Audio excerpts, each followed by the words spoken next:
best pro wrestling podcast. Oh, we're talking now, ain't we? Yeah, you're hearing me now, ain't you?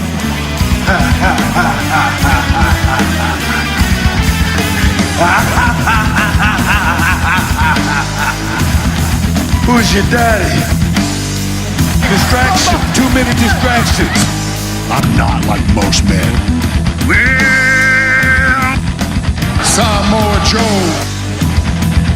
Listen up, wrestling fans. Listen up. This is the Best Pro Wrestling Podcast, where we talk about the best pro wrestling in the world, and boy, do we got a lot to talk about this week. It felt like just kind of a normal week, but with the destruction shows of New Japan last week, Raw and Smackdown, very eventful shows, so lots to talk about there. NXT's chugging right along, and Lucha Underground as well, but Mae Young Classic Finals happened on Tuesday, so that was a big story. So there's no shortage of things to talk about this week. So Taco, you are here joining me as always. What up? And Joe is here as well, of course. What's up? We just sent out our weekly tweet that we do now, a video tweet. What is that called? A Periscope? I think it's through Periscope. Anyway, we just sent that out. We're celebrating our Mae Young prediction brackets that Taco lost, and he has provided the beers for today's podcast. Seems like we're drinking beer every week. There are so many tournaments. It's not a bad this thing, year. though. It's the year of tournaments. We should see how drunk we can get on one of these podcasts. Maybe that's episode 100. As soon as the guys Taco and Joe come over to my house to record the podcast, they usually get here a couple hours before we start recording. Is that Ring of Honor night that week? We do have Ring of Honor on a Friday night in a couple of weeks.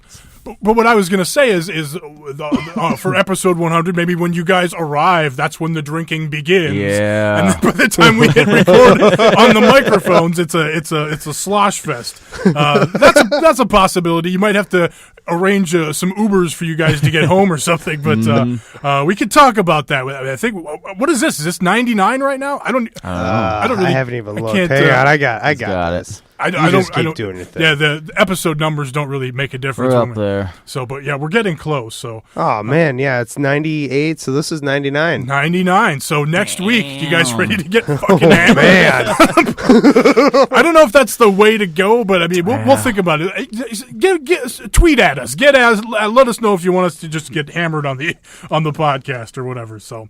Let's just jump right into Raw, shall we? That seems like a good place to start. Ooh, baby, I like it, Raw. Monday Night Raw! Although, I admit, I'm almost tempted to start with Smackdown this week, just because of that. It just felt like a big Smackdown, you know? It kind of felt like almost like a pay-per-view level Smackdown, but lots of stuff. Let's just go in order. What's that? Let's just go in order. Yeah, we'll The music has been played. Yes, right. We can't stop what has already been started now. So where do you want to start from Raw? How about the best promo from Monday Night Raw this week? The Miz. Yeah, that was amazing. Yeah, it was. I mean, we've had a couple of weeks now of John Cena kind of taking Roman to task on just bringing the realism or whatever, and now we had the Miz doing that with Enzo. fucking Enzo. I thought it was great. Let's. I got a minute. Bring and a half, it in. A minute and a half clip here. So check. Well, let me make sure I can pause this as we go through it. Yeah, okay. So we can comment on it as we go through here. But yeah, this is great. You stuff. don't listen. You think you know everything better than everybody else. That's why you're kicked out of WWE tour buses, and that is why you are kicked out of the WWE locker room. You think you chose to. So of course that was something that came out in the news, a few weeks back. This was maybe even before the breakup angle with Big Cass. This is a while ago now. He's just generally got a lot of heat, and obviously spending thousands of dollars on those tickets to go to the boxing fight, the Mayweather McGregor fight, and with no coverage. Dude took a chance on that one, and that was no payoff. yeah. But yeah, he's a guy that runs his mouth, thinks he's hot shit, and he's not putting in an effort to become better as Miz does in this promo. Chose to bring your personality to the cruiserweight division. There was nowhere else for you to go, because no one on the WWE Monday Night roster can stand you. And that's coming from me. See, I can help you.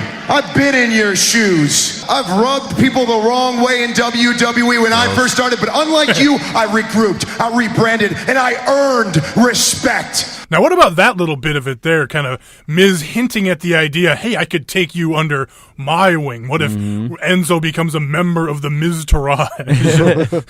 The Miz brand? No.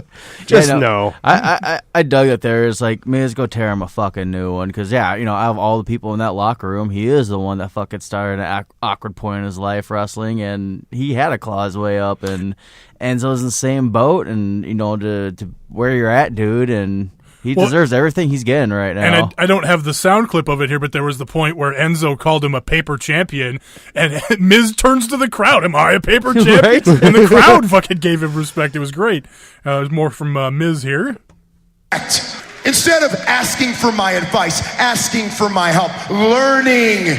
I see so much freaking talent in you. But you make mistake after mistake after mistake. And I am sick of watching it.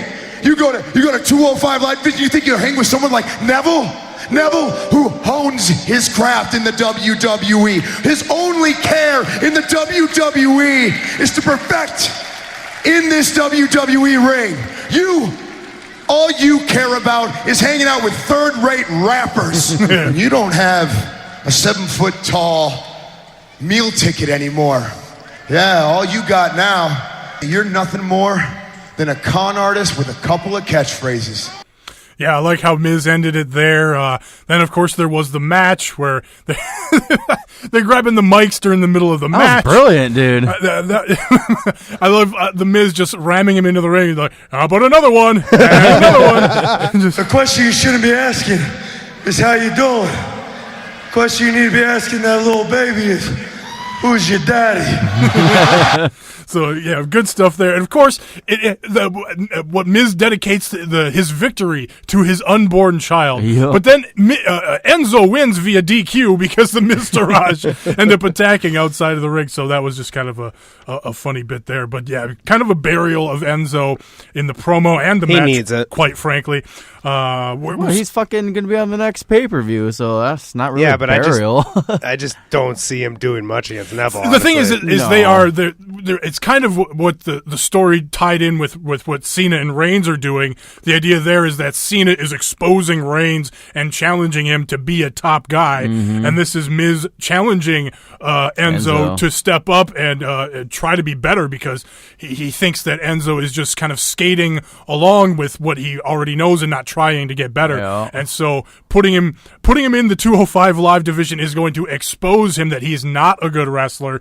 Putting him in this promo with, Enzo is known for being pretty good on the mic. Yeah. So they put him in there with Miz, who is very good in this situation, and he fucking took him to school. I really don't think Enzo had any idea that was going to be the plan. I don't think so either. I think they fucking, teamed up on him and said, "Hey, Miz, this is the real plan. Just fucking tear him up." Yeah, so I really enjoyed that. Oh, yeah, it was good. So let's go back to the Cena part of the equation. Getting back to Cena and Reigns, we had the third promo between those guys. This time, Reigns took on Jason Jordan in the opening match. Yeah. And it was the same thing as last week, a good competitive opening match showcasing Jason Jordan, showing that he can kind of hang, working that main event style, which was nice.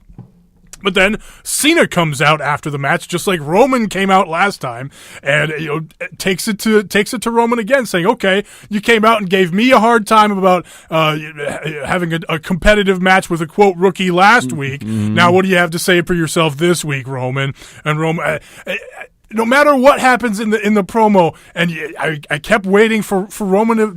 He had a couple of clever lines in there, but fucking Cena just took him to school again. I thought. I've had more great matches in 2 years than you. Let me make sure I can pause this one as we go through it again too, because I got it all looped into one sound bite here. So we're just gonna make sure that works. Here we go. I've had more great matches in 2 years than you have in your whole career. What you got to say about that, John? You guys can't pin this one on me. Roman's burying himself. You have skill and ability. Which is he did bury himself because Roman's had some okay matches, but he hasn't had Cena good matches. No. That. fucking, it's just, dude, look at the year Cena's put in. Like, You could look at the last, like just he said, the last 2 years of Roman's matches and the last 2 years of Cena's matches. I'm thinking Cena's coming out on top as far quality-wise, right. quote unquote. So, ability that any one of us would dream of having. You just got your head so far up your ass, you're like a one-man human centipede. Because nobody has ever cut you down to size. That's why I'm here. I like that. I like that line. That's why I'm here, because nobody's cut you down to size. You've been protected. All of your promos have been over-scripted, and nobody has brought the verbal fight to you, as it were. This kind of classic style of promo where you're actually kind of cutting each other down. And so I like the style of the way that they do these promos with these two. And it was the same thing in the Miz promo. I like a little bit of realism. I like a little bit of unscriptedness. Well, you can't treat the audience like we're dumb, because it's like, yes, we know the dirt sheets. Yes, we have the internet. Right. Yes, there's endless amount of knowledge going on in our fingertips, and for the most part, it's almost hard to avoid. WWE spoils their own shit most of the time. Yeah. So yeah, it's good to see that they're incorporating this kind of stuff. In a little bit, acknowledge it. Just don't in a sense, and Cena's he's doing it right. Yes. Back to Cena. Roman, you are going to learn what real failure is all about, Roman Reigns. Because week after week, on that line, actually, not to just to pause yet, Cena pointing out the idea that I'm gonna quote beat you in the match. I'm gonna show you what failure feels like. As a fan. Purely as a fan, I'm thinking, yeah, I want to see Cena win the match. So now I'm getting pumped to win the match. But then I start thinking about it, like, Roman's probably going to win this thing. So unfortunately, yes. It's a weird relationship. Thinking about things two different ways. It sucks too that they're doing this kind of realistic, backstage knowledge in the ring, when in the same mindset we also fucking know that John Cena's going to go film Transformers in a month or two. Right. Yeah, so there's that too, of course. After week, I come out here to give you a shot, taking your ass to school, and you fail. And fail. And fail. And that is not what the guy does. The guy steps up. The guy stays sharp. The guy does his homework, which is something you should have done before you drug your sorry ass out here. You say I'm not doing my job, but just on that bit there again, it's the reason why Reigns isn't over the way he should be. Number one, it's the booking. He should be in a heel role, and he hasn't been. Yeah. Now, this is helping because he's the heel in this story. So there's that. And again, it's what John was saying too. Doing your homework, trying to get better, stepping up, and being the guy. And whether it's true or not, as a fan, it doesn't feel like he is. So, Any thoughts on that? No, I agree with you 100%. Right on. All right, back to Cena. Ticket sales are great. Reigns. Revenue is sky high. WWE can make it without you. Talk about that, Joe. You rolled your eyes there. What? It's just... he's attacking like the worst things to attack on John Cena. He makes money, like he is money when he's in WWE, and Roman going after the biggest points doesn't work for him. You got to work. You got to chip away at him. Go for the small things and work your way up to that big stuff. If you're going to do it. Roman's not selling those buildings out. Oh God! Well, exactly. It's like that's what I was going to say. Is just like you bring up ratings have been high and all this positive stuff. But it's like. Yeah, let's look at the Bullet Club shirts in the audience. Technically, the ratings have been going down every year. Reigns shirts out there. So back to Reigns and Cena. That's why you don't like me. WWE don't need you, John. You need WWE. And the fact of it is, you need WWE because, well, hell, he can't break into Hollywood, y'all. I'm serious, man. If you need help, I know a guy. And no mercy. It's funny because you just brought up the Transformers thing. We'll get right back to it here. Consider me like a drug test, Holmes. You ain't getting past me. So, perfect way to end it, even though it was a year ago, the Roman Reigns drug test thing. But I liked it. I've seen his performances have been great. Reigns is playing the role of heel perfectly. So he's keeping his ball afloat. Yeah, it's passable. I'm enjoying them, and I'm looking forward to. Yeah, I'm more excited about this match than when that first really started to kick off. For sure. All right, let's. What else from Raw is really worth? I mean, we did have the announcement that Asuka will be coming to Raw. We got a nice video package there. Fucking Cena and Strowman. Of course. Yes, that was the interesting part. There was just how he just beat the living piss out of him that whole time. Dominated him, and it was so awkward because he's outside of the ring. He's beating the snot out of him with the stairs. But the second you use them, if you slam him onto the stairs in the ring, it's an automatic disqualification. It's just such an odd rule that you can use stairs, chairs, whatever you. Well, even if you use a chair outside the ring, it's a disqualification. But you can swing the top part of the steps into the guy's head, and it's not a disqualification until you bring the steps inside the ring. Totally legal. But the complete domination by Strowman over Cena there.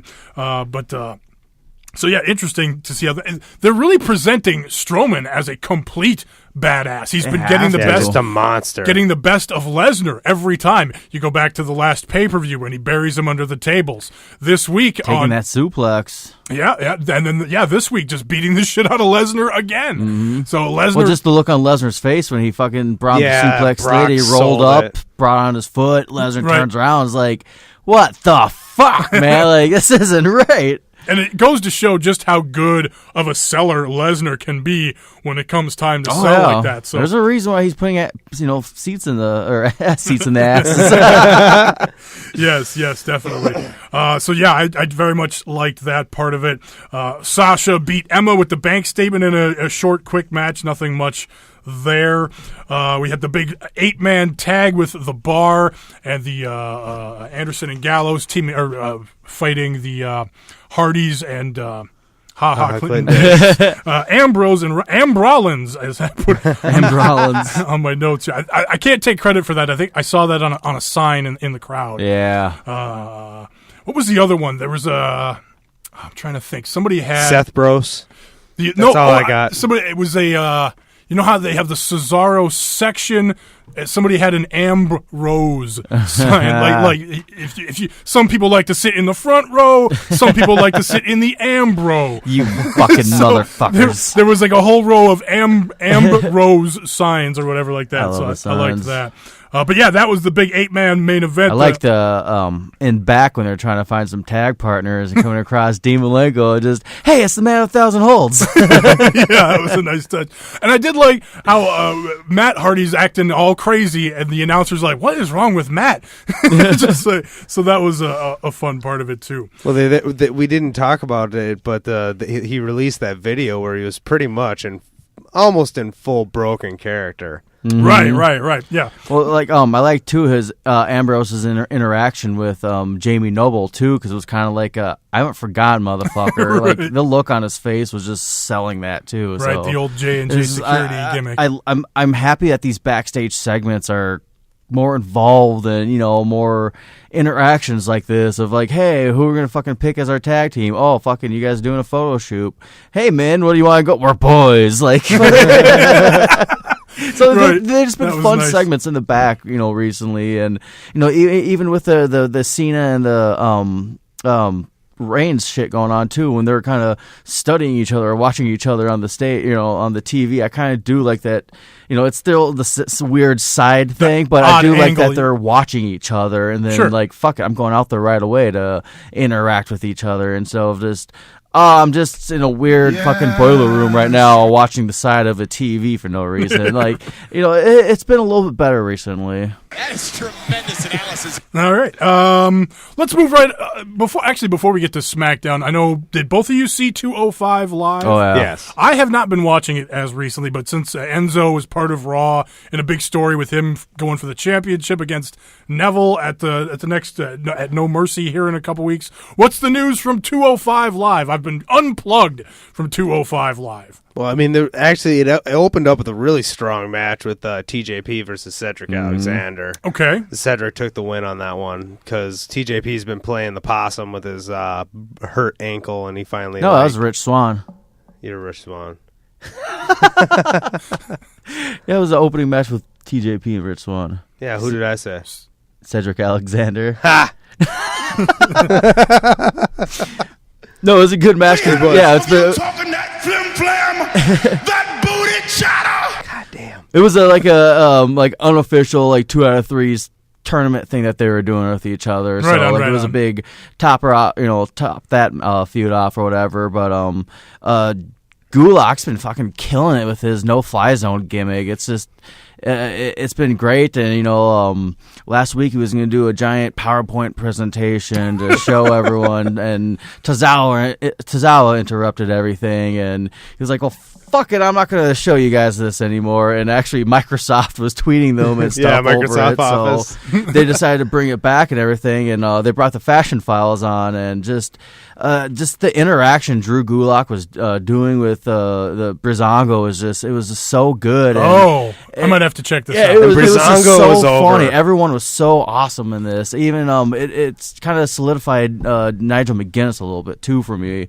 He's kind of he's on for there. the first couple weeks he's kind of very like, "Hi, I'm Nigel McGuinness," blah blah blah blah blah blah. But now he's kind of looser. I pointed out on NXT tonight that he's just kind of getting more smarmy and into character, in a way. And at one point on 205 last night, the fashion police ended up arresting Gulak and telling him you have the rights to remain fashionable. And then Tyler Breeze is fucking reading his rights, and then Gulak just runs away. And the entire time, Nigel McGuinness is like, "This isn't even their jurisdiction." It was just great stuff. It's just 205 has been killing it. Doesn't lately. he uses pretty much like a scrunchie, like an armband or something? Oh no, it was like one of those fucking fluffy handcuffs, with the purple fur all. It was just good shit. And nice. The interactions too with the Brian Kendrick. He's been kind of doing the Neville and TJP thing, trying to get in his head a little bit, trying to fuck with him a little bit. And we had a full on Zach Gallagher heel turn tonight. So Jack Gallagher. Oh, what did I say? Zach. Gallagher. It's okay. We all know who you're talking about. But so it's just gonna be interesting to see where this Cherry O Chap gimmick is how he's gonna be now. So 205 has been making some moves. So instead of a gentleman, he's going to be a prick of sorts. Right? But would you say like a villain? Maybe. You never know. Well, speaking of a villain, Pete Dunne might have been guilty of gimmick infringement on NXT this week, but we'll get to it.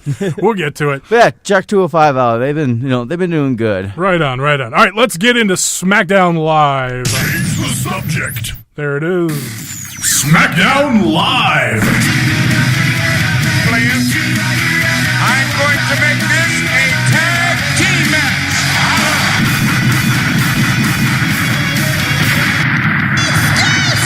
Yeah, I really liked SmackDown this week. I mean, This was fun. the Kevin Owens show, it really was top to bottom, but some great matches mixed in there as well. What were you going to... the whole Tuesday night from start of SmackDown to the end of 205, that entire 3-some hours were just phenomenal. Yeah, I suppose. I'm curious. I was going to ask the question about 205 Live. Was it, in fact, live, taped after the Mae Young Classic? It was, because they were still wrestling with the Mae Young white ropes. Okay. Oh, okay. Interesting. Okay, so they did do. I thought maybe they would tape it before SmackDown. And I think they got the ladies out there real quick. It wasn't I don't think it was a full 205. It seemed very just kind of. It did feel quick but not like. Well, it's pretty short. Bad, raw, quick. It's usually like 205 Live's usually only 40, 45 minutes something anyway. Like that, yeah. And then generally. the Mae Young Classic went about 30 minutes, but boy, they really stretched it out. Yeah, the first 10 minutes of hype, and then felt like 5-10 minutes of hype after the match. So, but we'll get into that. But for SmackDown, where to start? Well, you got to start with the McMahon thing. how insane was that? Kevin Owens just headbutting McMahon and getting McMahon to bleed. Just insane. Just beating the shit out of Vince McMahon. But, it was Kevin Owens making McMahon promise that no matter what was the word, like just saying I can do whatever I want, beat up a McMahon and not have to. If I feel provoked by a McMahon, I can attack. Right, and not have any repercussions. So McMahon gives him his word, then he beats the shit out of McMahon. But which kind of bothered me because Vince McMahon is a fucking brilliant businessman. He knows his words in his contracts, so he should have caught that. But it was great though. That beatdown was hot. Yeah. I loved everybody coming out trying to stop him, but then he just throws the referee. It's fucking scared the shit out of me too, because it's like we're still on the Shibata thing right now. There is that. I don't know. It's and McMahon is 72 years old now. It's scary, but at the same time, it shows you, everyone fucking hates on the dude a lot. It's part of the fucking business, especially when you got that B by your name. Well, it was just it was very interesting too, because McMahon has always been good at he does the thing where he plays the big bad boss, but then he sells. He shows you he's dedicated to it. But the thing with Austin, he always sold for Austin. Yep. He would build himself up, and then he would sell. He would pay off a storyline, make the wrestler look good. And I thought it was interesting that as McMahon is being basically carted off, not quite, but being helped out, here comes Stephanie, and the first thing she does is get in Kevin Owens' face and intimidate him. Stephanie never sells. No. Stephanie, when are you going to learn the lesson? You have to sell at some point. Sell for somebody. And the only time she ever sold was when Vicky Guerrero left and she got thrown into the pile of mud or whatever it was. It's the pudding pool. It's a gender thing too at the same time. Yeah, because Kevin Owens, he can headbutt Vince McMahon. He can fight Shane McMahon. Is he really going to attack Stephanie McMahon? I don't know. Randy Orton DDT'd her in the ring, so yeah, but he's not headbutting her and slamming her and doing this, and just. I don't know. That'd be kind of entertaining. But there's a line with that though. When they do pull that, that move. Like at WrestleMania with Stephanie McMahon, it was more of an accident into a table, not like a full-on attack. This is the first time we have seen Stephanie McMahon on Raw or SmackDown since then, or actually on any WWE TV other than like charity stuff or whatever, supposed behind-the-scenes stuff. But she was there. I like the idea that, of course, she's going to come out and help her father. She was there because Mae Young Classic was going to be there. So that is kind of a nice tie-in to a quote reality-based storyline of her coming out. So I didn't mind that part of it, I guess. Other great stuff from SmackDown. The U.S. title match between Ty Dillinger and AJ Styles. Yeah. Again, very good match. Ty Dillinger, when he comes out and makes his entrance, does his thing with the crowd and the thing where he jumps around in the ring, I just love it. I'm just like, this is, to me, it just feels like such a superstar entrance. And he had this match, and it was great, and there was the respect afterwards and everything, then the Corbin beatdown. But what is it? Why isn't Ty? I mean, maybe this will help. Maybe a match like this with AJ Styles will help. But what do you guys definitely think? These showings, but for me personally, it's just like, I'm with you. Like, the music is on points. The entrance moves themselves are on points. His moveset is on point. But, when you call yourself like the perfect 10 and you got some shitty fucking haircut, some stupid tattoos, fucking silly looking ring attire, it's like, I can't consider you a perfect 10. Like, look at Mr. Perfect. Like, he was perfect. Like, his hair was perfect, his skin was perfect, suit was perfect, moves were perfect, everything was perfect on that guy. You could take him serious. Ty Dillinger, it'd be like Sami Zayn calling himself a perfect 10. It's like, no. That's so funny. I was thinking of Sami Zayn the whole time you're thinking about it. Wow. So I'm just like that. And I sadly agree. I mean, I'm a huge Ty Dillinger fan, and he's never really had like an astonishing match. I mean, did he wrestle Shinsuke at one point? Oh boy, I don't know. That's how forgettable it was if he did. Yeah, that's the thing. Yeah. And that's exactly it. He just hasn't had any standout matches. This is his first real big match on SmackDown, and again, it's it wasn't that it wasn't like good, it just wasn't amazing. And you're in there with AJ Styles, and if you can't do something with AJ Styles, with a loss being new, I mean, what else can you do? I mean, he needs a real feud, a real storyline besides you're a loser. Yeah, which is pretty much what they've done. If he's going to be the perfect 10, he should probably win a match or two. it's like I want him to be the perfect 10, but he definitely doesn't seem like one. Well, and it sucks too because even when he was down in NXT, he was having his little Twitter feud with Miz for the longest time, just calling him out randomly. I'm just like, that would just build right into it, but because Miz has got so much going on right now, you can't just throw Ty Dillinger at him, let alone they're on different shows. There is that problem too. The tag title match was pretty good. The Usos and the New Day. Yeah, the match you'd expect blood in. But yeah, a very hot the Las Vegas street fight again. Of course, This match, anything goes. we got a lot of those this week again. But it's funny. It's a Las Vegas street fight. Ring of Honor is having a pay-per-view in a couple weeks with Silas Young and Jay Lethal in a Las Vegas street fight. So we'll get to that here in a little bit. But the title's going back to the New Day here. And every time these guys are in there, they're putting on really fun matches. Yeah, this fucking feud has been great. Like, normally we'd be kind of, fucking butthurt on the pop potatoing championships, but it feels like two tag teams going at 100% constantly every time they're in the ring with each other, and it's like, yeah, feed me more, like keep it going, shit. Kofi busting the kendo stick on the Usos. Oh man, just beating the shit out of them. And it's weird to see Kofi kind of going hardcore. Just he never really sticks out as a violent kind of guy, more just like a flashy guy. Almost expected him to do the Bailey thing and throw the kendo stick aside. Yeah. But no, he just fucking busted the stick over him. I thought Big E looked so good in this match. Yeah. Like, he really stuck out to me in this one. Like, I fucking even tried. I was like, this dude is looking shredded tonight. Like, he looks like he's like top of his game right now. Yes. Then fucking Kofi shoving one of the Usos off the top through the table, going into the finish, stopping the double Us or whatever. That was even the Usos, the one that was in the ring. I honestly don't know which one was, but just his reaction to like seeing him go through the table and like realizing it's probably over. How did you guys feel about sad Rusev being interviewed by the robot lady? I have never heard of like a TV show. That woman was so robotic. I swear she was doing a robot voice. Some of these ladies and gentlemen, hiring. please welcome my guest at this time, Rusev.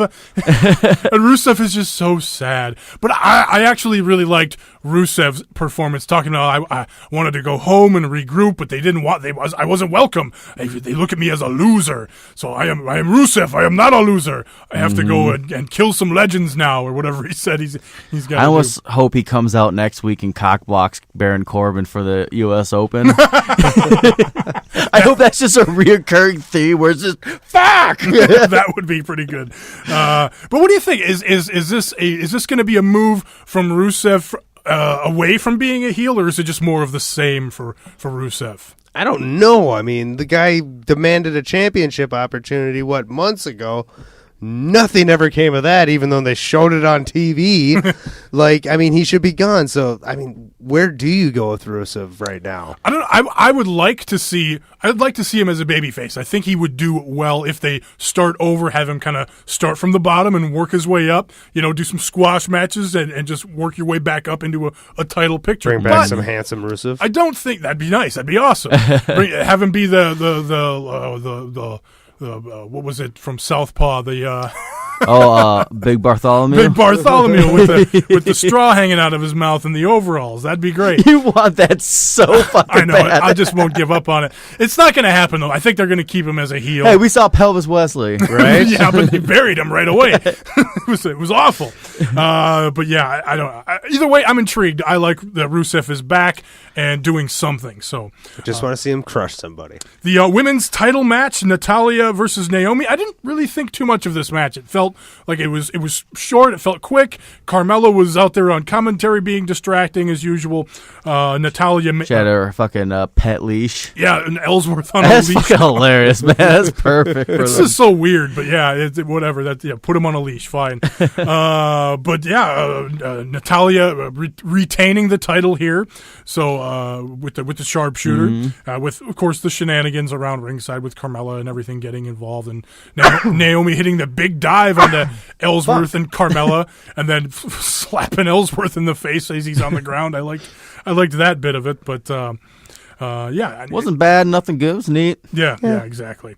Hype Bros lost to Benjamin and Gable. Not much to talk about there. Pretty much expected. Zack Ryder. We had more of the Zig Man. I can be a superhero, Zig Man. And that was the best thing from Ziggler. You should change the Smackdown intro to the. I might work on that one. That's pretty good. All right, let's talk some New Japan. It's been a few weeks since we've had some New Japan to talk about. We did a preview for the Destruction We did talk show. about fucking. Do you even want to go into genders? No. Shit. Okay, good. Because that was just. I think I'm down for hindering the gender now. I watched a little bit of him.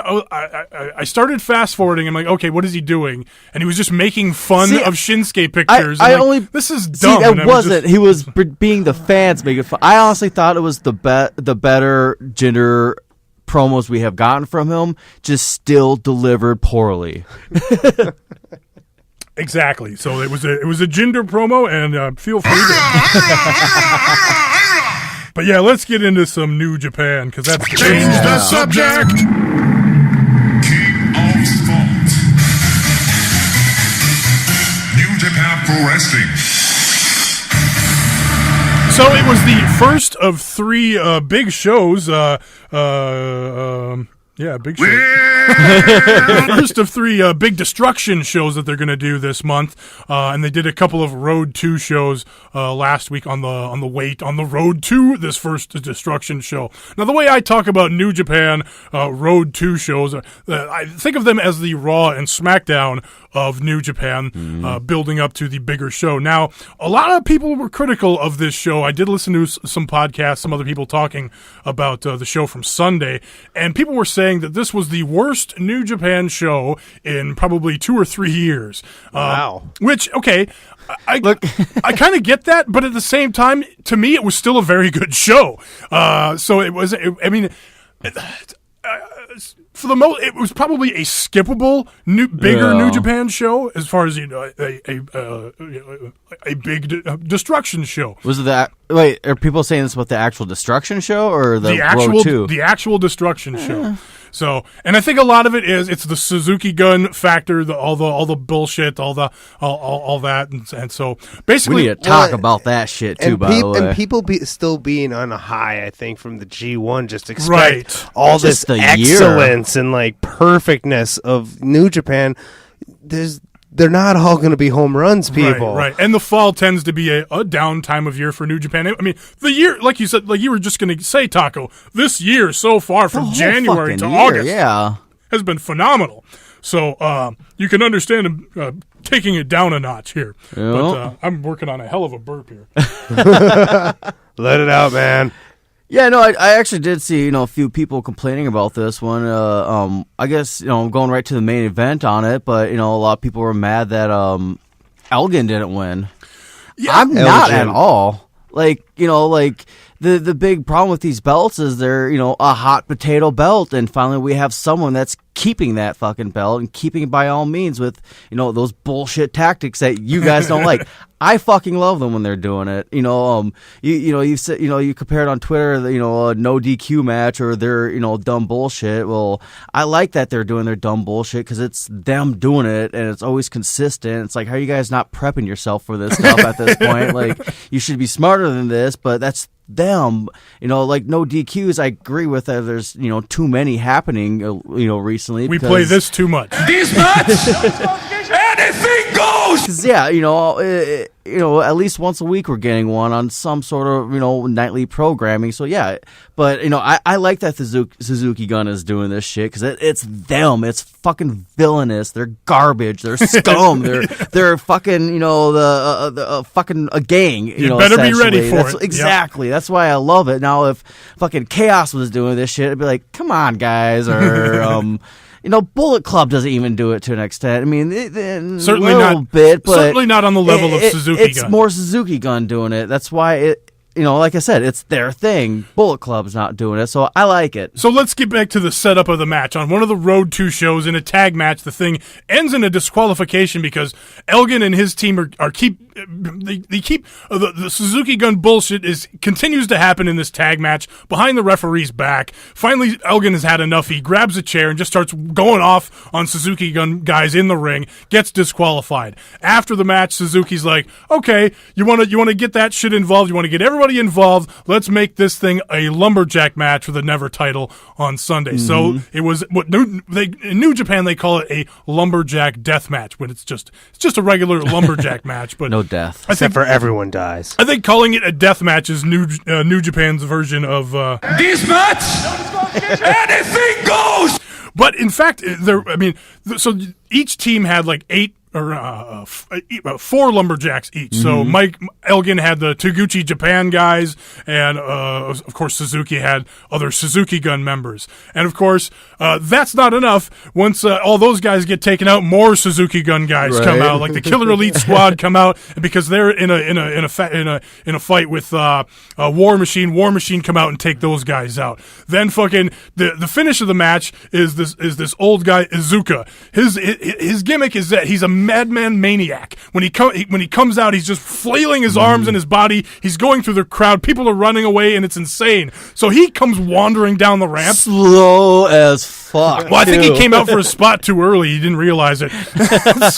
But he comes out, and the finish of the match was him getting in the ring, hitting Elgin with the fucking iron claw, and Suzuki hitting the Gotch pile driver and getting the win. So it wasn't just that it was the lumberjacks at ringside. We're gonna make that legal, but then fuck that. We still need to have more Suzuki Gun guys come out and make it illegal as fuck. And guys were getting in and out of the ring. It was chaos. But yeah, I don't know. That sounds entertaining to me. It was entertaining, and I like you. Taco, we're saying I like the idea of Suzuki keeping this title because he's got the title, not defense, but he's going to be challenging Cody Rhodes, doing the champion versus champion thing, right at the Death Before Dishonor here in a couple of weeks in Vegas. So I like him going into that match as the Never Openweight champion still. Mm-hmm. So and the same thing. Let's keep a guy champion for a long time. He doesn't, especially these Never Openweight championships. This never title has been treated better than the 6-man titles, just because it's kind of been the strong style, beat the shit out of you kind of title. Yeah. Since Ishii was holding it like a year or two ago, but I like. Not only because Suzuki is a scary motherfucker who beats the shit out of you in the ring, but it's like. It pisses you off because it's like, God, you're so fucking good, but then you got to have the Suzuki Gun bullshit. I think that's what's the maddening thing about it. From a fan's standpoint, it's like, he's so good, he doesn't need the Suzuki Gun guys, but yet he has the Suzuki Gun guys. So that'll be an interesting thing to see. Look at him from intro to end, like. Suzuki comes out, crowd is singing his songs. Suzuki leaves the arena, crowd is mad and not singing his songs. That's the thing. The crowd respects who he is as a wrestler, as a former MMA guy, as a performer. But once all that bullshit gets involved, you play along with the story. Oh, I'm excited to watch him slap the shit out of Cody, though. And that too, and it plays into the story of. I lost my train of thought here too. Anyway, it doesn't matter. It's gone. Plays into the story. Suzuki is a badass. He's held that title for a long. Oh, I was going to say, whoever faces Suzuki for this never open weight title has to have their shit together and has to be prepared for the onslaught of Suzuki Gun bullshit. So it's like you were saying, Taco. You know it's there. You know it's going to happen. He's going to have at least one or two guys at ringside with him, and then fucking here's going to come Tai Chi and some Yoshinobu Kanemaru with a bottle of whiskey. And the bell hammer and everything else. So you have to be prepared for the bullshit. And if you're not, you're just a dumb baby face. I'm with everyone too. Like, Elgin deserves that. You deserve it, but he does need something. I had him going into the G1 to face Naito. Just since he made his big return, he has kind of felt a little bit lackluster, but still a strong presence. Like, New Japan has a good way of still doing that with their wrestlers. I've been realizing where like Ishii is a good example of that. Not necessarily falling on their ass, but they keep coming up short when they should be. Right. But they're still having fuck is Ishii, god damn it. Right. They're still having great performances, great matches, but it's just they're just on a losing streak. I feel like Elgin is still slightly under that, and he needs, a championship or a big win or something big, to happen. And, that's the belt for it. Yeah, it'd be interesting to see what they do with him. Not necessarily. I think the end of this year is kind of set in stone. He could end up having a big World Tag League, the tag team tournament coming up here towards the end of November. And there was a World Tag League note I want to talk about in here too. Remind me of that. So he could do something there. But I'm really interested to see what Michael Elgin's 2018 looks like, because I imagine they're going to want to do something big with Kenny Omega. I could see Elgin maybe winning that U.S. title from him at some point. See, that's still not fresh in my brain. It depends on what they decide to do with Kenny Omega in the Tokyo Dome too. That could be a spot for Michael Elgin, certainly. But a lot of signs pointing towards Kenny and Kota Ibushi with the story that they want to tell there. Although Kenny could lose it there and then do something else with Kota Ibushi somewhere down the line in 2018. Story there itself doesn't need a championship involved. The Kota Ibushi one? Right. So they could tell that story somewhere down the line in 2018. Someone like Juice and Elgin, they need some gold right now. So. I think Juice is just starting to rise. I mean, this was his first G1. He's still he's over, but he's still proving himself. Get in those matches though.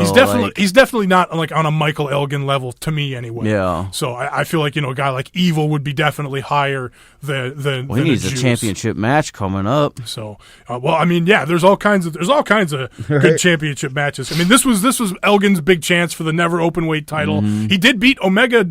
Was it Elgin that beat Omega?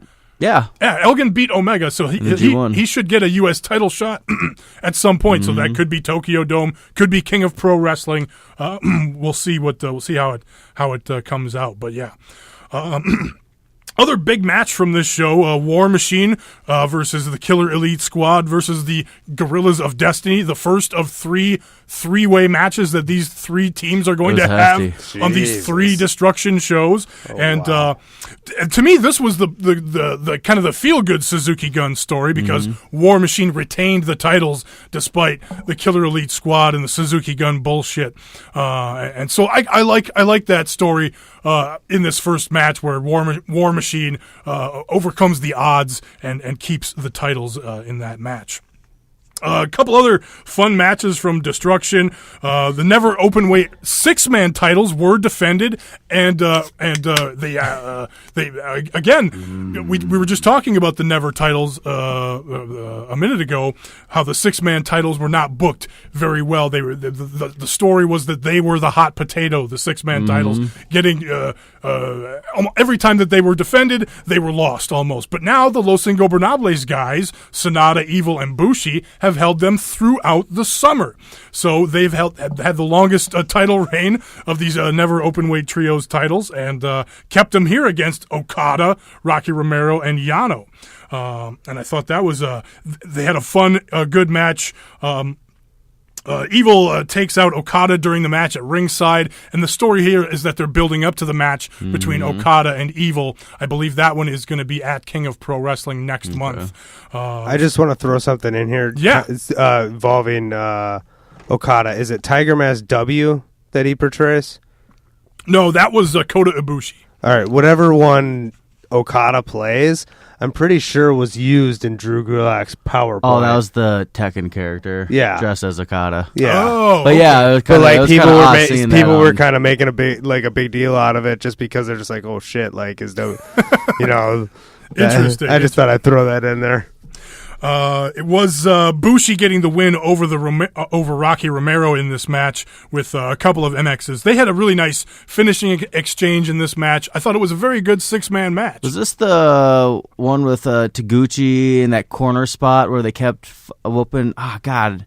Someone was in the corner. They kept whooping his ass, but every time Taguchi would do a move, he'd get kicked in the face. That was the 10-man tag. Okay. That was the 10-man I love that spot so much. That was the 10-man tag between Taguchi Japan and the other guys from Suzuki. Yeah. But that's right. That one was a fun match too with Taguchi Japan going over. One of my favorite matches from this show, Naito and Hiromu Takahashi taking on Tomohiro Ishii and Will Ospreay. We're going to talk about the Will Ospreay and Takahashi stuff that's been going on. Takahashi accusing Will Ospreay on Twitter. He says, "Yes, but you are a cat." He's not accusing. He is a cat. He is a cat, and Will Ospreay vehemently denying that he's a cat. Natalia threatening to adopt Will Ospreay because he's a cat. He has a new shirt that says, "I'm not a cat." It's like there's pictures of him on Twitter saying, "I'm not a cat" when he's got the cat face paint the on. Fan art that's coming in over this is fucking great, man. And so you've got fucking Hiromu teasing Ospreay with like a piece of grass, and Ospreay swatting at it, and Ospreay sitting in the ring like a cat. So just a fun match. Kind of sidebar, I showed my girlfriend a video of Ospreay doing a springboard with no fucking hands, and then doing a flip, and she was just like, "That's not real, is it?" I'm like, "Oh, see, wrestling's fake, huh?"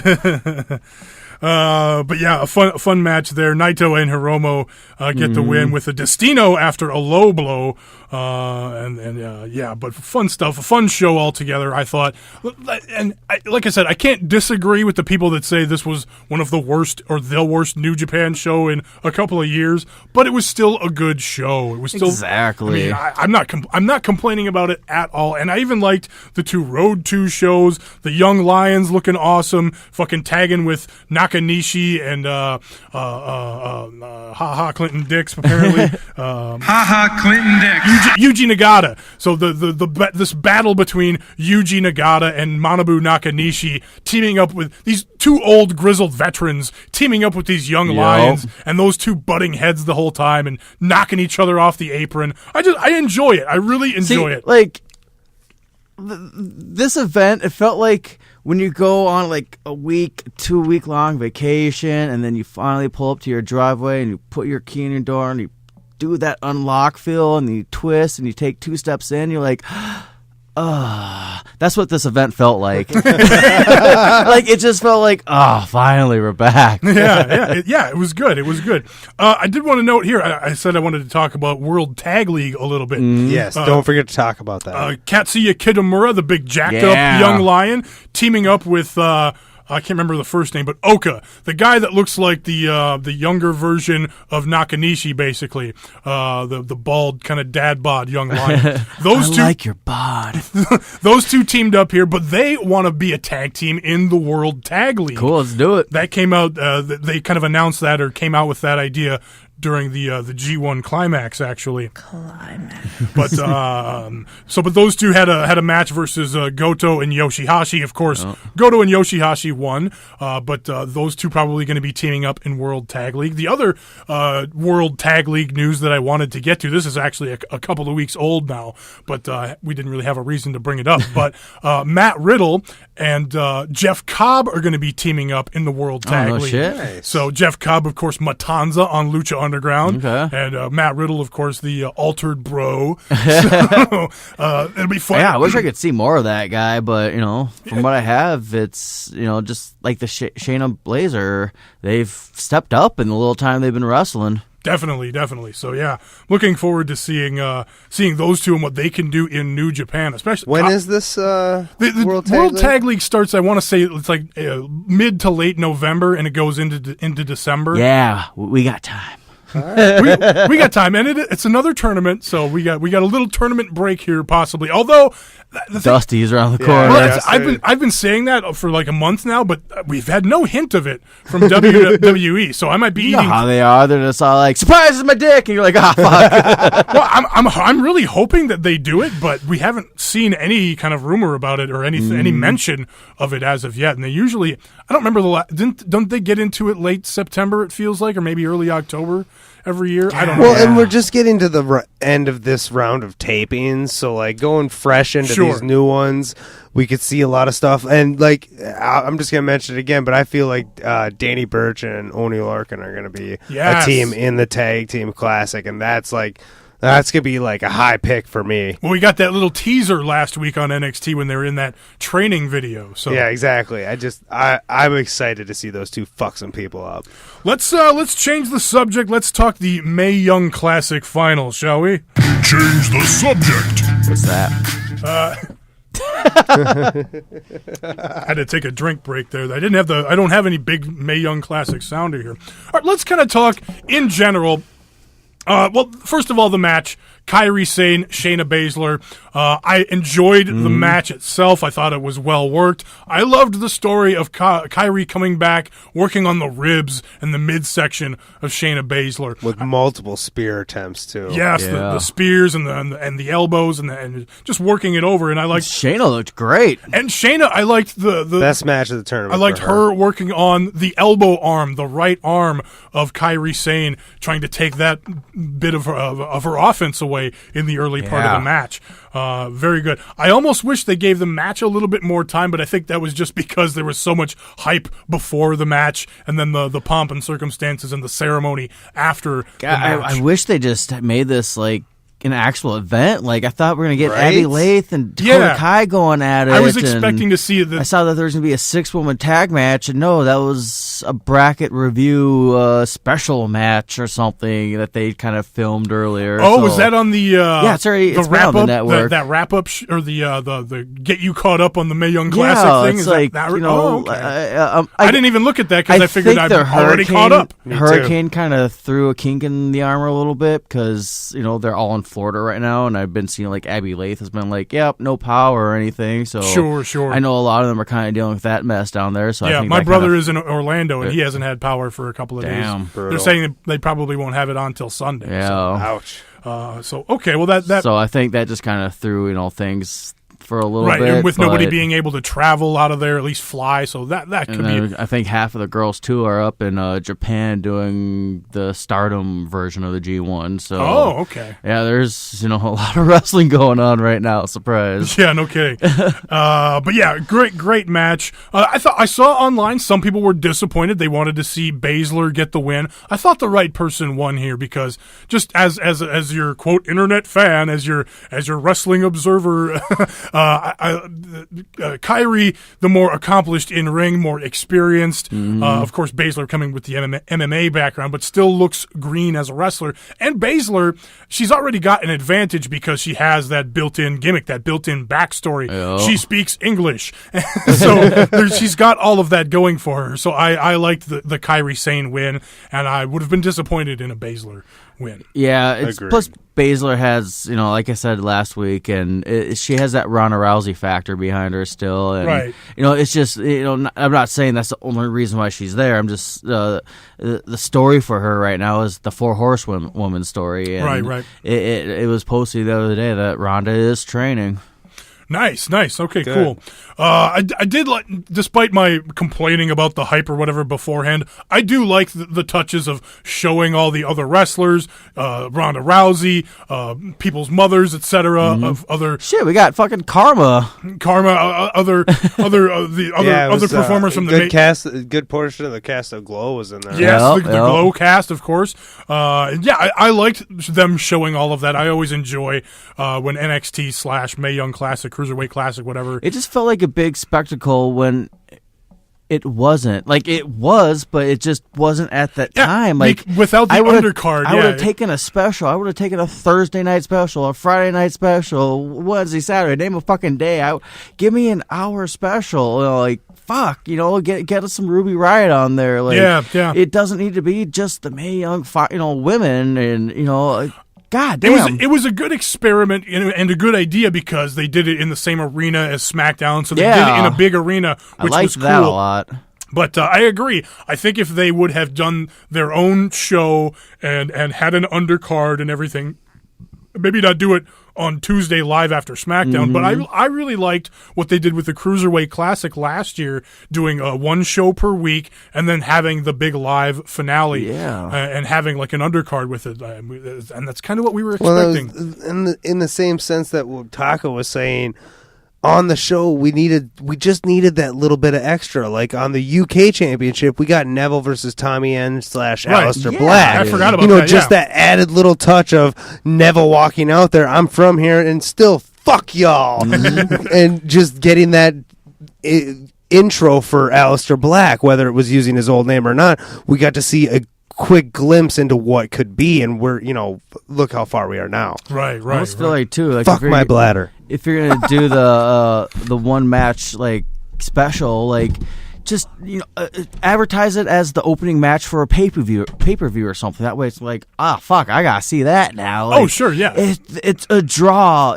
So many eyes are on it, so use it. You have a weapon there. Right. So yeah, all that being said, I wasn't mad at the match or anything, but this Mae Young experiment or whatever, just the presentation of it, of binge watching 2 weeks in a row. I preferred the way the Cruiserweight Classic did with one show per week and then I live. didn't like that. It was boom right after SmackDown because I do the Sling TV thing and sure. Quick update, it's been phenomenal still. Like, I love it. I still have to try it. The only thing I do is with the DVR, I do record Raw and SmackDown every week, but I maybe wait like 5 minutes before I actually start watching it and just let it play through because, sometimes you have the buffer issues or, right. You know how internet shit is. So I'll give it that 5-minute buffer, and generally I have no issues or nothing like that. And right when SmackDown ended, I flipped it right to the Mae Young Classic, and, Shayna Baszler was just in the ring. They're about to do the face off, so I was like, shit, timed that out luckily, and I saw some people complain about it too on Facebook or just on the internet that they weren't able to watch it right away. So when they got home from work to go watch it, it was like, guess who won? It's like, can I have 24 fucking hours before you advertise it on the network? Like, Jesus Christ. Yeah. I got spoiled on Twitter. I just opened up my Twitter, and there somebody was saying, what was it? I'm mad that Baszler didn't win. I'm just like, that was my fault for going on Twitter. See, that's the Twitter game, but when it's your own network, I was just complaining about that earlier. Like, WWE, don't spoil your own stuff. Like, yeah, we should have watched it live, but guess what? Some people have to work at fucking Tuesday night, early Wednesday mornings. See, they have to watch it the next day. Like, so that's unfortunate. It's tough with the spoilers thing. That can be a tough thing. All right, let's move along. Let's change the subject. Agreed. Let's get into Ring of Honor. Change the subject. Where's the Ring of Honor? There it is. Speaking of the Ring of Honor, you see Cody's Ring of Honor? Yeah, he debuted that thing online a couple of weeks ago. He did like an unboxing of the Ring of Honor, the ring that he wear on his finger. Apparently, he's been bringing that around to indie shows instead of the championship belt. So it's cool because Cody no longer has to carry the belt with him. Right. But now it's also heel heat because fans want to see the belt. Yeah. No, you can kiss my ring, though. He's so good at that judgment call because he was the one that brought back the White Intercontinental Championship, too. Like, he splurged his own money to bring that back, and they're like, oh, fuck, you're right. Here's your money back. And they're still using it now. They're still using it. Interesting. I mean, they're not going to keep a ring, but, he has that eye for a small detail and something like a championship. And I just love the idea that the champion of Ring of Honor has a ring of honor. So Kiss my ring. Yeah, I enjoy that. This week's show, not too eventful. We did have the big Will Ferrara and Cheeseburger match that they've been building up to for weeks and weeks and weeks. I was on pins and needles for this one, guys. Oh, man, it was like so neat. So neat is a really good way to describe it because, okay, Cheeseburger is fun. It's a fun gimmick, but he's not the greatest, right? And so it kind of is what it is. I do like Ferrara, though, as a heel. He looked good, too. And yeah, he looks good in the ring. Meltzer has like the 5-star review. I have like the meh, kind of neat, so neat, really neat. Oh, I like that. We're talking now, ain't we? Yeah, you're hearing me now, ain't you? What do you guys think of Marty Scurll on commentary this week? I normally don't like the cheerleader on commentary, a guy cheering his buddies on, but I thought Scurll kind of walked the line. At times he got annoying with it, but there were other times where it was entertaining. I unfortunately had a closed caption stuff, so I saw that he was on there, and I liked during the main event that he was like, I saw him just freaking out constantly, so I was like, I wish I could hear him. It got a bit annoying when he sucks the Young Bucks dicks so hard, very hard. Everyone does. So I agree with you. It gets a bit annoying. He has his moments, but I'm honestly just sick of. Unless you're going to have Colt Cabana on commentary, let's stop fucking using wrestlers. They're not good commentators. They ruin the action for me because they slow down the pace of even just Ian Riccaboni. They don't know how to work with them all the time. Certain people do, i.e. Colt Cabana, but not many. Interesting, yeah. Yeah, I like Colt Cabana. He's got a good chemistry with Ian now. Well, he talks naturally with podcasts. Like he just knows he just knows the game. Okay, so Ferrara did win the Cheeseburger match. What? He made him pass out in submission. Cheeseburger never tap. That's right. He's a hero in my book. But then after the match, Ferrara is attacking him. Rhett Titus comes out. Looks like he's going to stop him. Like, what's this going on? But then he joins him in beating down Cheeseburger. I like there's a part if you watch closely, just know I want to kick his ass. So that's interesting. So Ferrara and Cheeseburger have a common want to beat up Cheeseburger. Bully Ray says him and the Briscoes will be on the same page versus the Kingdom at Death Before Dishonor, and they'll become they're going to beat the Kingdom, and they become the 6-man champs again. So apparently, if I'm reading this correctly or understanding it correctly from the TV show, that these two, the Bully Ray and the Briscoes, are going to face the Kingdom in a number one contenders match for the 6-man belts, and then later that show they will face the Hung Bucks, Hangman Page and the Young Bucks, for the 6-man titles. Also on that show, the Young Bucks have to defend the regular tag team titles. Yeah, that's on the same show? Yes, versus the Motor City Machine Guns.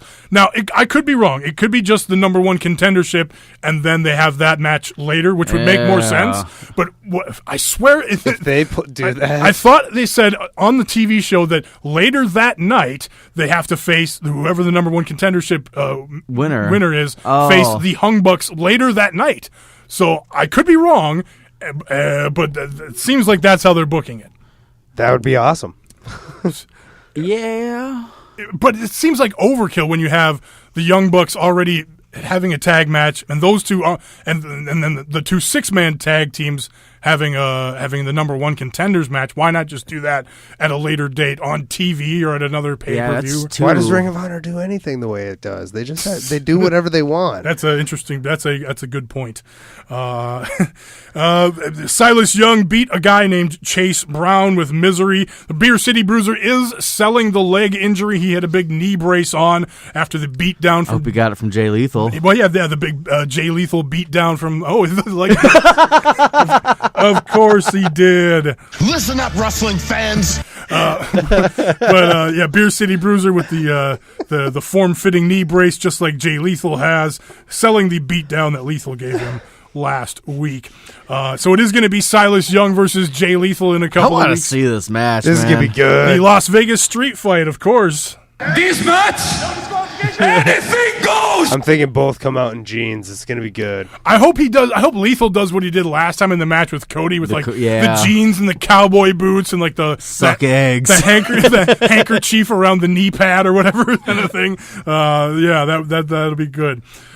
Some guy interviews Cody and asks if he regrets the open challenge because of Minoru Suzuki answering the challenge. Then Cody makes him kiss the ring of honor. This interview guy was like, where did they get this? It was like this long blonde hair indie guy with kind of a southern young accent. Michael Hayes. Yeah, young Michael Hayes doing the interview. Exactly. It was very, very odd. This whole thing was weird. Even, oh, God. No, go ahead. Yeah. No, just the whole interview was weird. Like, yeah. You know, I kind of skimmed through Ring of Honor a little bit. I don't really have any volume, but, like, I saw that they're beating the shit out of Dalton Castle eventually, so I was like, oh, I gotta fucking grind a little bit. And I was like, why is Dalton Castle jacking off in the corner? Like, was there a reason why he was just...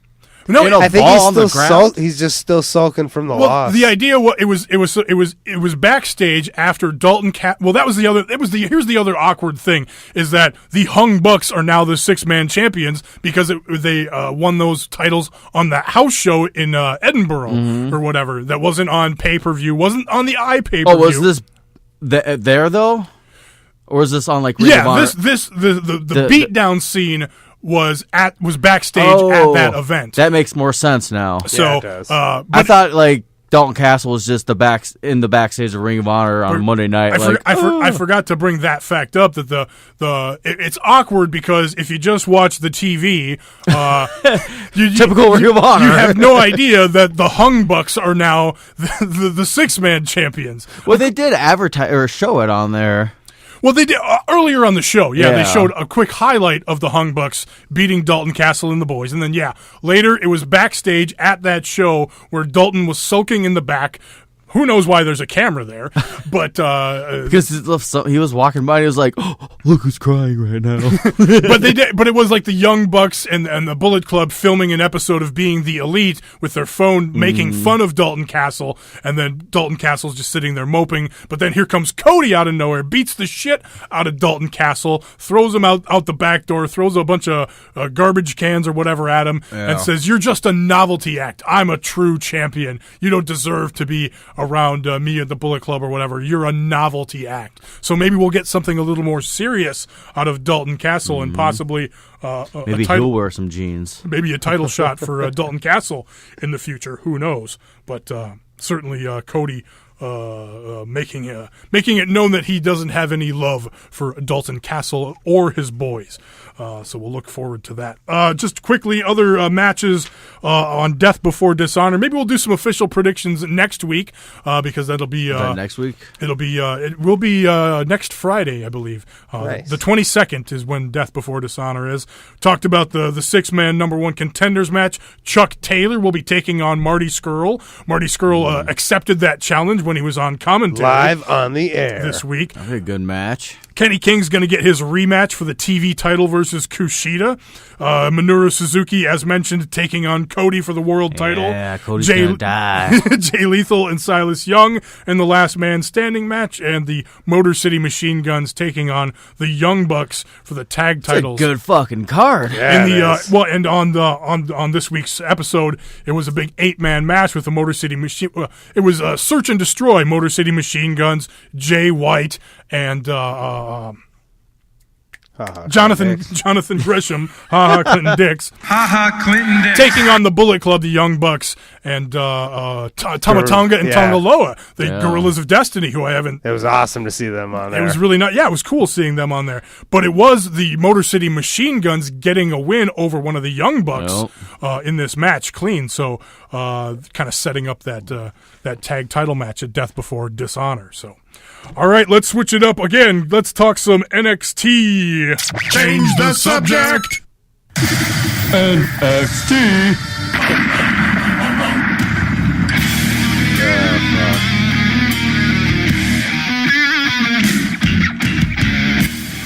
Oh boy, what a show! But the Talking about us or NXT? all of it. What a show! What a week! What a bunch of wrestling! But big main event from this week: Wolfgang versus Pete Dunne for the UK title. Hasn't been defended. What was it? WrestleMania weekend? I feel like it's been forever. Damn. Yeah, it's been a long time. I mean, not even in the last takeover, right? Right. Yeah. So I think the WrestleMania weekend was the last one. Then that was an awesome match between Pete Dunne and Tyler Bate. But this one, Pete Dunne versus Wolfgang, this was good, but definitely not on that level. This just felt like a TV match, but still pretty good, though. Fucking Wolfgang's flying around that ring just like a cruiserweight. Weird question. Is Jinder Mahal a cruiserweight? Neither is Wolfgang, but nevertheless flies around that ring just like one. Dunn did the finger breaker spot on the top rope at one point, and people in the crowd started going whoop whoop whoop. So he didn't do it exactly the way that Skrull does. Mad at no, it not at all. He's that worker who grabs every single one of your fucking fingers and twists them and snaps them and it's him. Pete Dunne is like a scary, dirty version of Zack Sabre Jr. Yeah. And so I liked it, and I don't mind him. That finger break thing actually fits him really well. And like I said, he did it in his own way, very different from the way Skrull does. It was so hard. I didn't even notice he did it until they Nigel said something on it, rewound it and watched it. So I was like, oh fuck. Yeah. But nevertheless, Pete Dunne gets the win with the bitter end there. The Iconic Duo taking on Ruby Riott and the Mystery Tag Partner. This got set up last week on NXT. Was it Liv Tyler? Thank God it wasn't. Damn it. Do you mean Liv Morgan? Oh, shit. He means... Clinton Dix. It was... Oh, shit. What an episode. I liked Riott coming out by herself and just like, I don't have a partner, fuck it. I'm gonna. Even though Regal says I gotta have a partner, fuck it. I'm just gonna take you two on anyway. And it was such an interesting story here because it was the Iconic Duo beating the shit out of Ruby Riott, and then here comes sneaky little Nikki Cross, just sneaking in, just kind of checking things out. Like, ooh, I like beating up girls. Hey, is there a fight? I might get in on this. This is kind of cool. And then they keep beating up Ruby Riott. Ruby Riott ends up in the corner. Nikki climbs up into the position. Secretly. Yeah, tags herself in, comes in, runs wild, does the hot tag. Doesn't even take her coat off. No, beats the crap out of the Iconic Duo. Single-handedly takes them out, hits her finisher, tags Riott back in. Riott hits her finisher, the big diving senton, and gets the win. But I like Ruby selling it like, oh, shit, she just did everything for me. And what the fuck was that? I got the shit beat out of me by these two. So I like that. Hurricane Nikki. Yeah, the Nikki. Dude. Yikes. But yeah, Nikki, the odd tension now between not only Nikki and Ruby Riott, because Nikki did all the dirty work, but then the Iconic Duo still have like, well, fuck you, Ruby Riott, we beat the shit out of you, and you had to have Nikki Cross come in. So I like that part of the story. Riddick Moss versus Johnny Gargano. Not much to talk about there. Gargano did get the win after pretty much getting the shit beat out of him the whole match too. Yeah. But that's Gargano's style, especially when he's in there with the likes of Riddick Moss. Johnny ass whooping. When Riddick Moss and Tino Sabatelli came out, I mentioned to you guys, like, these two guys, their team should be the Sports Entertainers. That should be the name of their team. They just look like John Laurinaitis era fucking muscled up tan guys that don't really work that well. Hey, bro, you want to put the oil on me? Yeah, I got you, fam. Yeah. The Street Profits beat the Ely brothers. Montez Ford, the more over of the two. Angelo Dawkins still stirring the pot, but don't steal Angelo's headbands. He'll get really upset if you steal his headbands. But I don't know. I really like the Montez Ford guy. Thoughts on the Street Profits and or the Ely brothers? I mean, just this match, I'm a little bit more won over. They're having fun, and they're making the best of what they've got. You know, they're getting an opportunity. They're getting vignettes with their Snapchat, so they're sticking with the technology. I mean, that's half the battle nowadays, too. I like the music. I like the gimmick. I like the energy that they bring. Again, I like Montez Ford a little bit better. They're like filling up that spot Ford. That Enzo and Cass left. Full Sail, sure. Just that crowd. Can't teach that. You know that interaction, and that's kind of what was great about that intimate environment with NXT was just it's a smaller crowd. That way you can do shit like that, and it's great seeing them jumping into the crowd, just partying, good time. Like you said, the Snapchats, just the videos, just everything. My biggest beef, I said to you guys earlier, was their attire, the ring attire. Just it looks so like high school gym wrestling attire. Just the color looks bad. Except like them shoes, man. They got these gold shoes. The shoes are on fire. The shoes are on their fleek, track my outfits friend. that you they are wear. Wrong. No, I'm saying the shoes are on point. Like okay. the shoes are on point. Their fucking their attitude is on point. Their first set of merchandise that they got way before most NXT superstars get is a fucking cup with their logo on it, a party cup. It's awesome. I like the party cup gimmick. I like the people in the crowd holding up pictures of the cup on their phone. Cup. But it's just like their jackets and gear that they kind of come out in is better than their actual wrestling gear. Dawkins looks like he needs to wash his gear. Yeah. He just looks like he's a little dirty. It looks like Braun Strowman used as some shit tickets for a little bit. It's that dingy mustard yellow, and you got gold, and just you should be flashy, and it's that mentality that like that party hip hop mind. Like you should be more flashier than you are. Which one of you had the idea that after the match they should just hang out in the crowd and watch? Just hang out, be partying for the rest of the time. Like you said, I think a good back shot of them just partying from the back, looking on to the action would have been great. Cheering on Wolfgang. Just wait till they and team Pete up Dunne. with No Way Jose. No way. No way. Jose's going to be taking on Lars Sullivan next week after the Lars Sullivan whoop ass of 3 nobodies last week. No Way's getting interviewed by the robot interviewer, and she starts the thing with, "Well, are you going to be taking on Lars Sullivan next week?" And I just wanted him to be like, "No way." I thought that would have been funny, but nevertheless, he will be doing that. Regal says he's got a plan for the NXT Women's Championship, but we don't know what it is yet. But we will find out soon enough, I'm sure. Are you going to bring up Undisputed? Oh yes, of course. We forgot after the UK title match. Kyle O'Reilly, Bobby Fish, and Clinton Dix. O'Reilly, Fish, and Adam Cole Baby attacked both of the UK guys. Pete Dunne, he was great because they've got Pete Dunne cornered after winning the match. He charges at one of them. They get in a fight, and as soon as Wolfgang comes to save the day, Pete Dunne gets the fuck out of there. Well, I liked that tension where they had him in the corner because it was all like, well, are they going to be cool with Pete Dunne? Yeah. Or no, are they? No, they are. Are they going to attack? No, they're not going to attack. And then Pete Dunne was the one that attacks. Yep. yeah.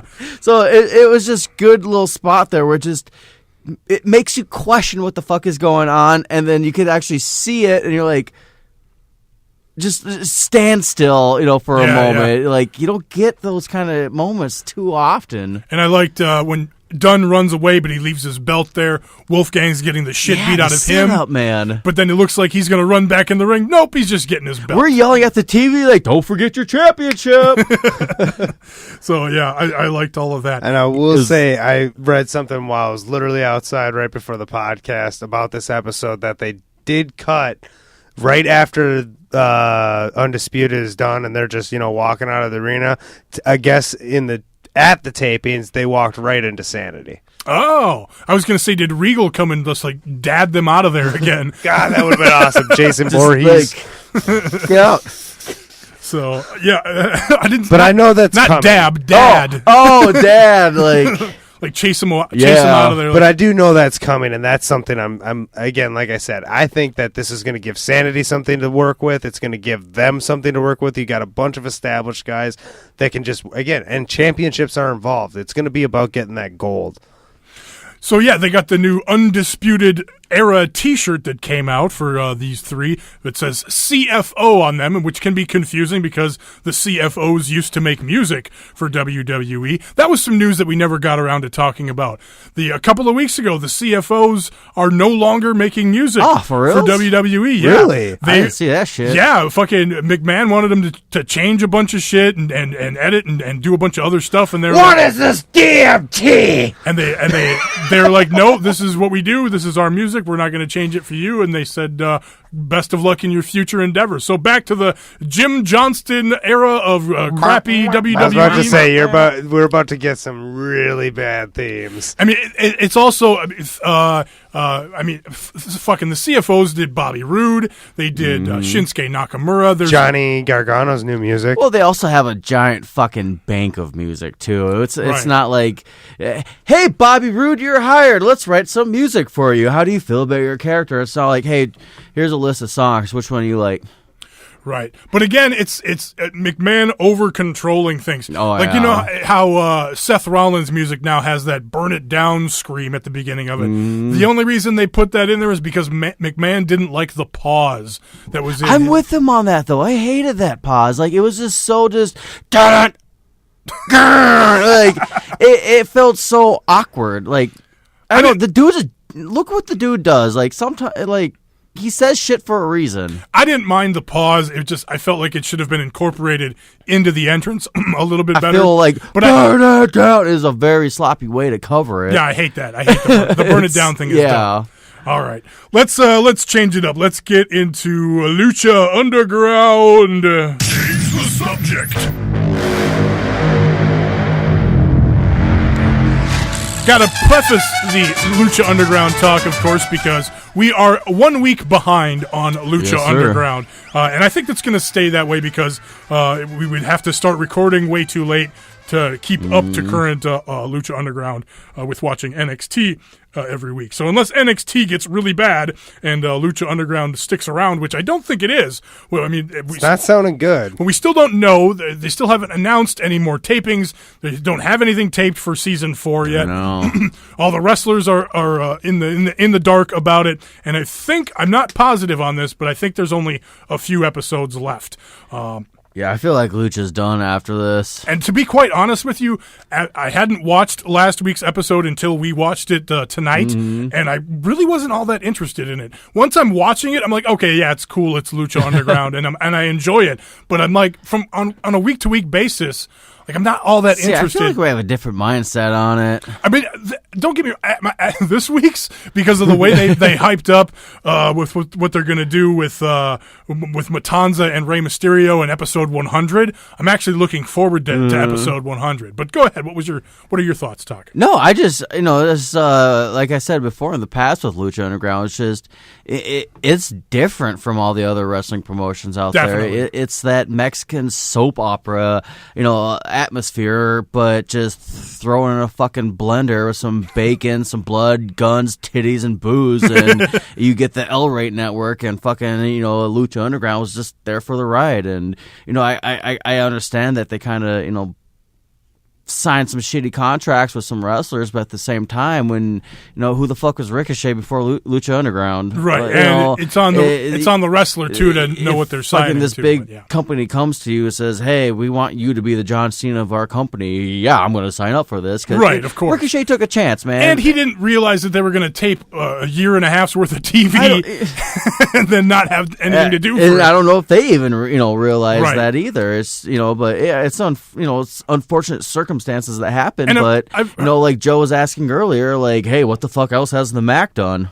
I don't know, but he's fucking awesome on Lucha Underground. Well, and it's kind of worlds colliding too with these contracts too, because it was TV people doing Lucha Underground, and so signing wrestlers to exclusive TV contracts can get it gets funny. So that's kind of where that's kind of where we're at. You gotta take a chance sometimes. Yeah. So it's unfortunate for a guy like Ricochet, how Johnny Mundo, Johnny Nitro, Johnny Impact, everyone has a different contract, has ended up on Global Force being the current Lucha Underground champion. That's an oddity where fucking Ricochet can't even work the Long Beach New Japan show. That's insane to me. But nevertheless, last week's Lucha Underground, we had Drago taking on Damac for a medallion. Right off the bat, Drago, of course, under the spell of Cobra Moon and the dinosaur tribe, the whatever tribe that is, the reptile tribe or whatever, Luchasaurus, Vibora or Pindar, whatever it was. Drago, Luchasaurus, Pindar, whatever. Never heard of that dinosaur. Drago got the win after the Cobra Moon distraction and whatnot, all that stuff. Distraction. Too many distractions. Drago's a creepy motherfucker, dude. Yeah. Like that little fucking tongue thing he does at it. Like, yeah, exactly. Heebie-jeebies. That's like why I love Lucha Underground. It's like these characters you're not going to get anywhere unless you go to indies. It's the show, the fantasy of it. I don't know. It's just so far-fetched. I love the fucking even just crazy fucking shit. Dario with his giant fucking key around his neck for the temple. What fucking lock does that even fit? I could have sworn I got that same exact key in fucking like season 4 of Walking Dead. I also have that key. Yeah, right? They talked about the key in previous episodes / seasons where I think it opens up a mystery glowing box or something. Something to do with gods and Lucha and Matanza and somebody dying. It might have something to do with it. After the match, the Mac hits the stunner on Drago, threatens to hit Cobra Moon with it, but then Pindar and Vibora, Luchasaurus come out and save Cobra Moon, beat the shit out of Damac. Then Dario says El Dragon Azteca Jr. will take on Pentagon Dark for a medallion next week, and it's going to be Mundo and Worldwide Underground versus Prince Puma and his partners that he finds in an Atomicos match. Does anybody know what an Atomicos match is? Did anybody look that up? Is it just a 6-man tag elimination style? Joe, you work on that. I'm on Google. I'll keep going here. I'm gonna try to spell it right. Then also next week. Next week, also, it's going to be Rey Mysterio Jr. versus Matanza, and he brings Rey Mysterio out. Dario says, Rey Mysterio, you have to leave, or El Dragon Azteca Jr. will be fired, and he will not be able to take on Pentagon Dark, and he wants Rey Mysterio out of the building because Matanza is going to take on the Rabbit Tribe in a warm-up match, a 3-on-1 match. Mm-hmm. It generally means a 4-man team. Okay, so a 4-on-4 8-man tag match between Worldwide Underground and Prince Puma and partners boring. Next week. Oh, man, it is. It's a preview for Puma and Mundo. No, I just mean that's an awesome word, and that's just a really fucking boring meaning. I was like, all right, tell the 4-man matches are born to New Japan then, Joe. Well, you wouldn't get much of an argument from me on that. The highlight of the show, the 5-0 street fight for a medallion again. Again, the medallions signify the Gift of the Gods match where everybody holding a medallion gets in a multi-man match, and it's I believe it's pinfall submission and over the top elimination, but the winner of that gets the Gift of the Gods belt, which you can cash in for a Lucha Underground championship shot at any point. So the medallion match between Drago and the Mac for a medallion, Drago winning, and this 5-0 street fight between the former cop Joey Ryan and the Cortez Castro, the what is it, the narc on Lucha Underground, still working for the police department. This match was insane. It's so fun. The police there. You had a police car there. The police are holding barricades, these shields. They're preventing Joey Ryan from leaving and running away. The commentary on this match was especially fun. Of course, it is for an ancient Aztec medallion, and there are medallion man Justin Borden. He's just fondling that bag. Hey, man, are you seeing what I'm seeing? What, that you look like Charlie Brown all grown up? A dirty fight here, and we got police all over the place. Yeah, you want to see how many donuts I can hold without any hands? No. No. There's a sample of your Lucha Underground commentary. But yeah, just a fun, insane match. They go all over the place. Joey Ryan at one point gets a rubber glove and lube on it, and he shoves his hand up his ass. Cavity check. Does the cavity check. And apparently getting a hand shoved up your ass gives you superhuman powers, because then he ended up flipping Joey Ryan through one of the police shields, breaking it, shattering it into if pieces. Someone's using you like a puppet, you're going to throw them through a shield too. Exactly. They get into a fight on top of the squad car. Joey Ryan goes and grabs a goddamn sledgehammer, and Matt Stryker's like, "Is it time to play the game?"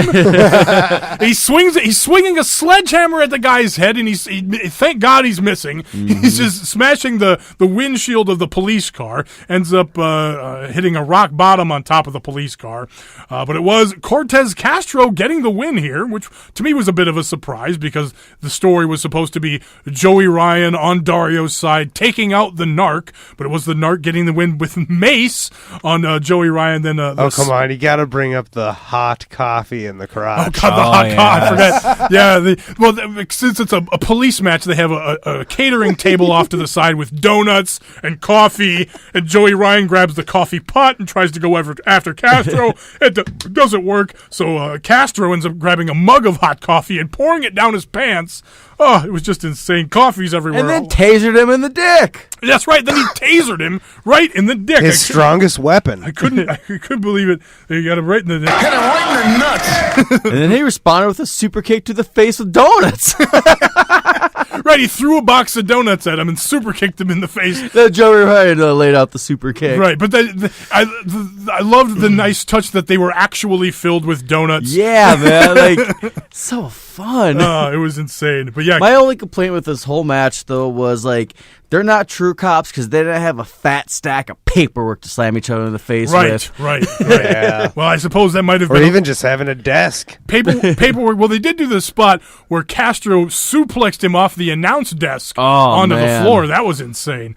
But yeah, fun stuff. You gotta really appreciate the camera angle though with Lucha Underground though. Like you said, like the donut shots they were popping up too, and like even the shot or the camera shot they had of Castro doing the suplex off the table.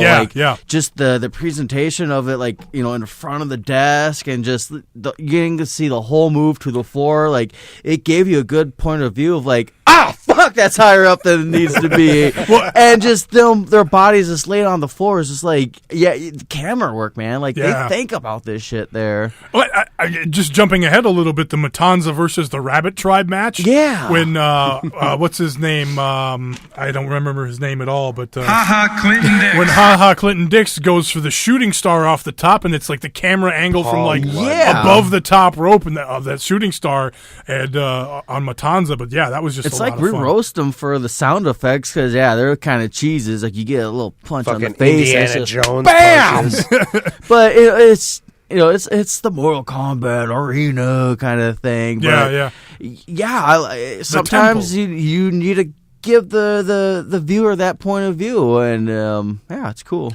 So it was Matanza versus the Rabbit Tribe in a 3-on-1 handicap match. Of course, Matanza gets the win with the Wrath of the Gods This was slam. way better than I thought it was going to Way be. better. Yeah. I like the drop kick spot where they're rabbits, right? So they all just throw these little drop kicks and everywhere. I really There's enjoyed even one that. point too where the Rabbit tribe, all of them were doing the circle with Clint with Matanza. with Matanza, but they're trying to dance and do the circle with him. And he's deadpan, like no, no way.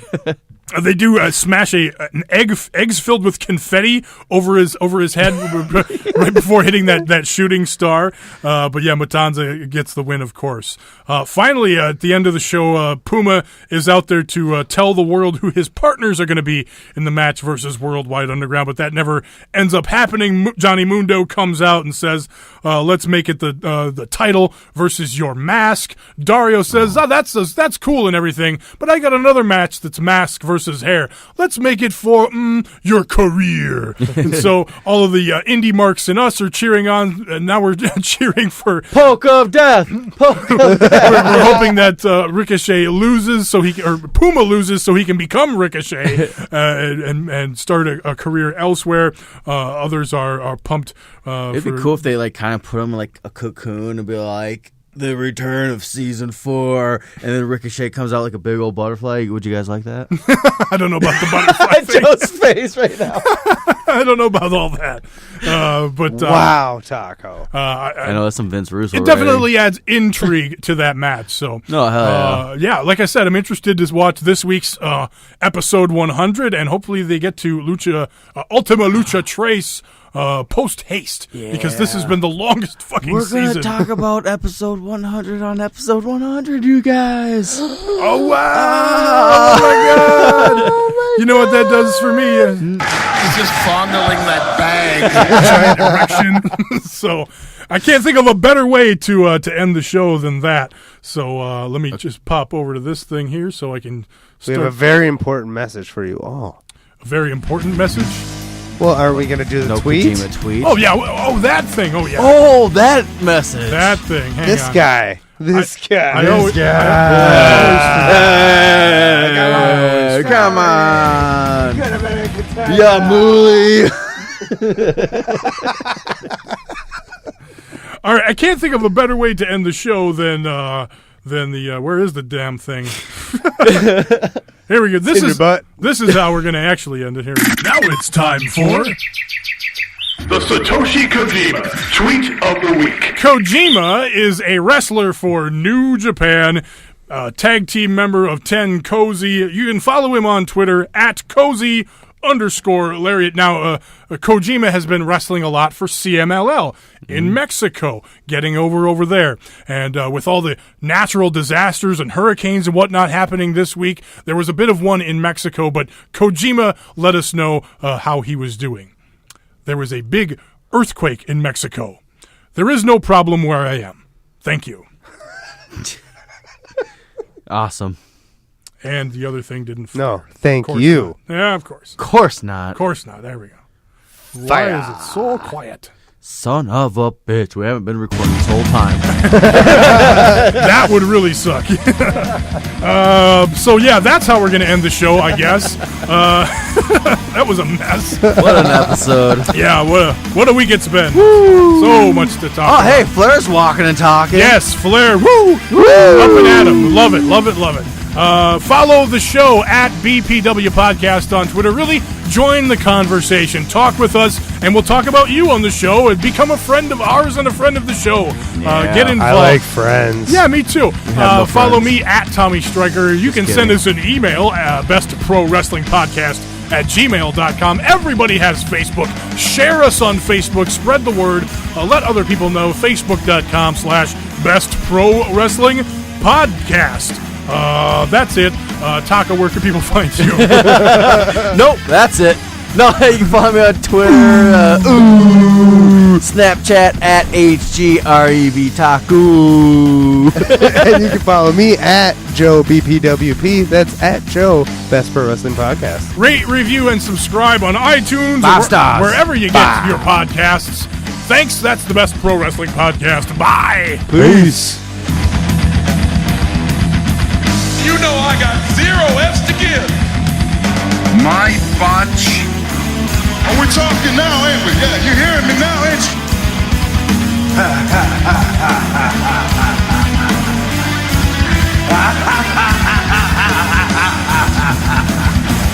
What I said was, stop talking. Who's your daddy?